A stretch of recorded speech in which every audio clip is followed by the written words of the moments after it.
हाँ तो सुन देर न तर की ये न तो नजरिया दियो सो बे हम काहे बढ़ जाई मंडप में आज हमार बिटवा की शादी हो। अरे तो तोरे बेटा की शादी है तो अपने बेटा के बैठाओ, हमके काहे बैठे कहता रे।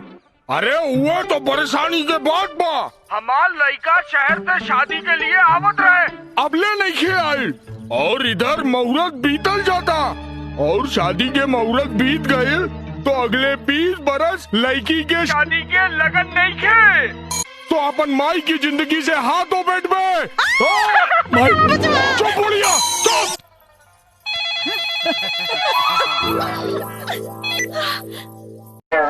एक भोजपुरी की आवाज में हील पहन के मत चल ढेला पड़ी डगरा जेबी, हील पहन के मत चल ढेला पड़ी डगरा जेबी, हमारी वीडियो की चक्कर में मत पड़िए न तो कौनो औरी से पी। अरे साला फोन आवत रे तोर साइलेंट पर का मोबाइल लिया।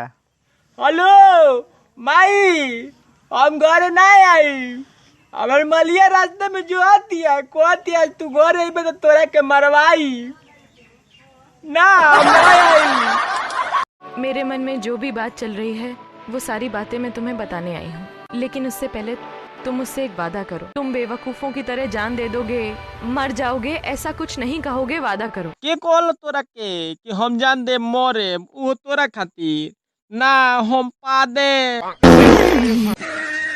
साला सुनता हूँ कि लड़कियाँ तुम पर लाइन मारती हैं। ना हमनी को देखे नहीं जा तो कहली जा हाउ देख माल जाती है तो मालूम है क्या कहली सो क्या कह रहा है, प्रपोज कर रहा है क्या। अगली बार प्रपोज किए नू तो चप्पल से मारूंगा।